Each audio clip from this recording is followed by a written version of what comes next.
Morning guys, Rob from Expedition Team Overland here with another install video. I broke down and got Starlink, something I didn't really want to get because when I'm off grid, I don't want to be on Instagram, don't want to be on the internet, just want to be able to enjoy the woods and the quietness. But with my daughter on the trips for safety and security and being able to check in with my wife, we broke down and got it. So we got a great install today. I have the GP Factor mount that we're going to mount to the trail racks, rack that's over the front of the Jeep. It's not the most ideal place to put it. I think the most ideal place would be up on top, the top back of the Alu-Cab, but running the wires back there is going to be a little bit harder to do. So we're going to run it here, see how it works. If I have to rerun it up there, we'll move it up that way. But we have a great install, so let's get going. So there you got. See, we got the Starlink Mini antenna. Got directions.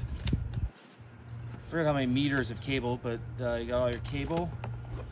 And here's your wall outlet. And here's the mounting bracket if you're going to mount it onto the onto a pole or something else. Got an Allen key here on the back. Nice directions here, real nice padding, so it's been nice and secure in the box. So we had to drill a hole right up here. And we took the REDARC panel off, ran the cable behind it, comes down back to here.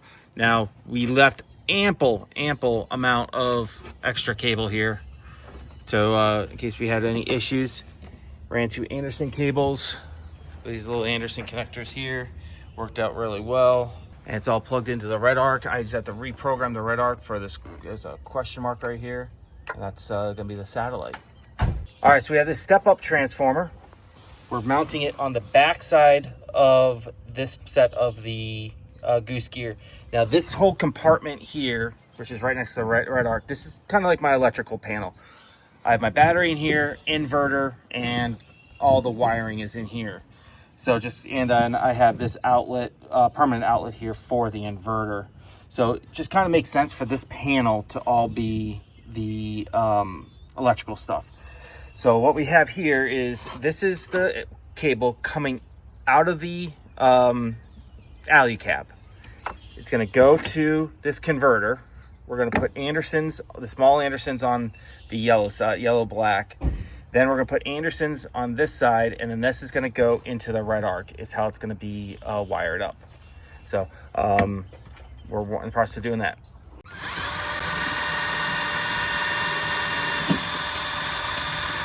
All right, so that's how we have it all wired up. We have, this is the wire coming out of the Starlink, coming to the converter.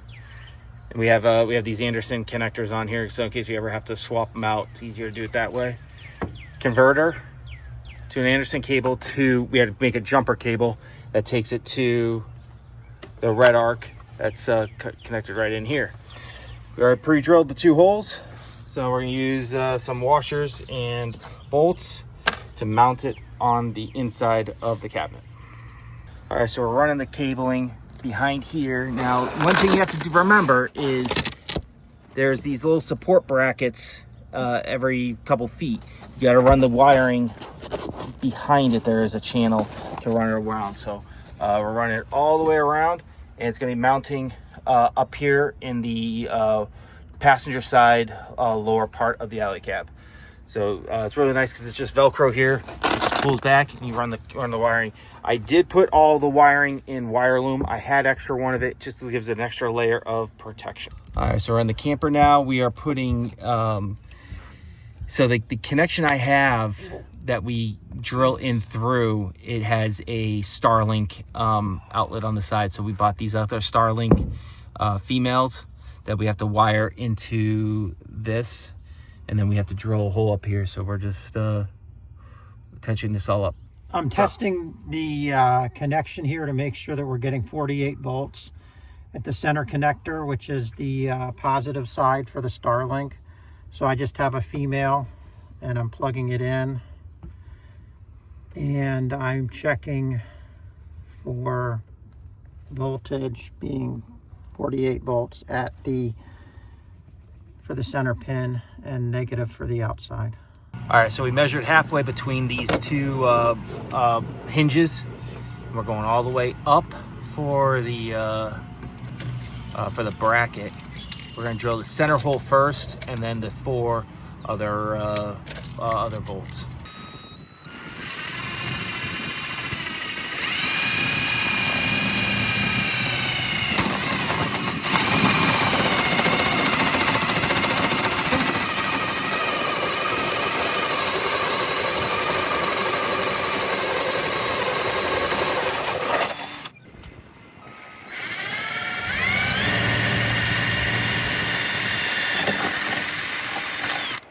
All right, so now we're sliding 4 of these nutsert things into the trail racks, and then the GP Factor mount is going to mount. He has all these various mounting holes on there.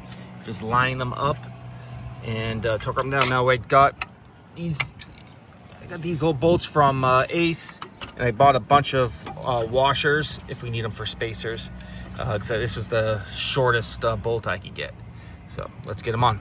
All right, so we had to move the antenna outlet for the Starlink up here to the top of the Alu-Cab. Where I have it on the front of the Alu-Cab did not work with the trail rack in the front. Between the jerry can and the Zargus case, it wasn't getting any signal, even when driving. In normal driving conditions, it just did not get a good view of the sky. It was an obstructed view of the sky. So we moved it out here to the back of the Alu-Cab. I have it with the GP Factor mount with the swivel mount on it.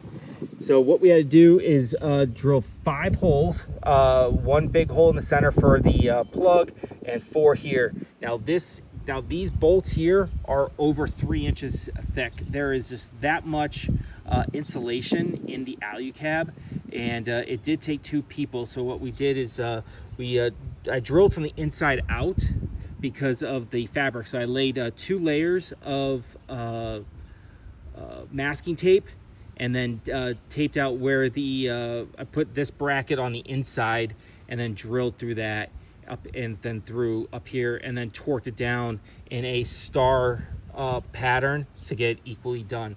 I had my wife on the inside of the Jeep holding a box wrench, and then I was up here with a ratcheting these down.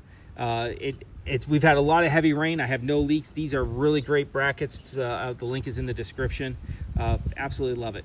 I'll get let me get the canopy open to show you how I ran the cable, because it's a really well way of how I'm running this cable. Okay, so it did leak a little bit in here. I'm gonna have to Sikaflex this up, or put some stuff in here. But you can see where it is right here. I got the four bolts up here, and I'm running the wire through here. Now I ran the wire in here, then in between these 2 parts of the fabric, and it goes on the outside of the camper. So as you can see, there's the wire. I put it in a wire loom, and then I ran it down parallel. In the plastic wire loom is the from Alu-Cab, the wiring harness for the solar. Now they do have the wiring harness going through these cross members, so I couldn't drill through that. So I just came out and around the cross members, zip tied up and around, and then back up all the way down, and it goes out to the front of the Alu-Cab. So it comes down here to the front of the Alu-Cab, and here is the wiring harness I made. Now this is the wiring harness for the solar. So it comes up and it comes back up into the tent part and into the front. Now in the front is where I have the outlet for the front, and I just made a Y connection and made them all up. So the front outlet still does work. So if I ever needed to take that Starlink down for cover or something like that, and I could use the 50 meter, I think it's a 50 meter, 25 meter cable that comes with the Starlink, I can run it into an open field if I had to run it to a different location. All right, guys, we had a great day installing the Starlink. Went a lot smoother. This is probably one of the best installs I had. Shout out to AJ over at GP Factor. Went over to his shop in the fall, and we installed the inverter. He fixed up some of the electrical connections that I messed up, hooking up some USB outlets to. So it was all easy, running, good to go. The only scary part was drilling through the Alu-Cab. It was a little bit harder than getting your fingers in there. I couldn't really get video because it was a real tight spot, but what I did was I put a piece of electrical tape behind the box end of the wrench, and that held the nut on there while TJ was on the front screwing it in. But it was a great, easy install. We used Anderson connectors, which now we've I think we've got a good grasp on how to use those little small Anderson connectors, which makes it easier. So if I have to swap stuff out in the future, I'm not cutting wire, splicing wire. I have one good end on it. So make sure to like and subscribe, and we got some great adventures coming up this summer.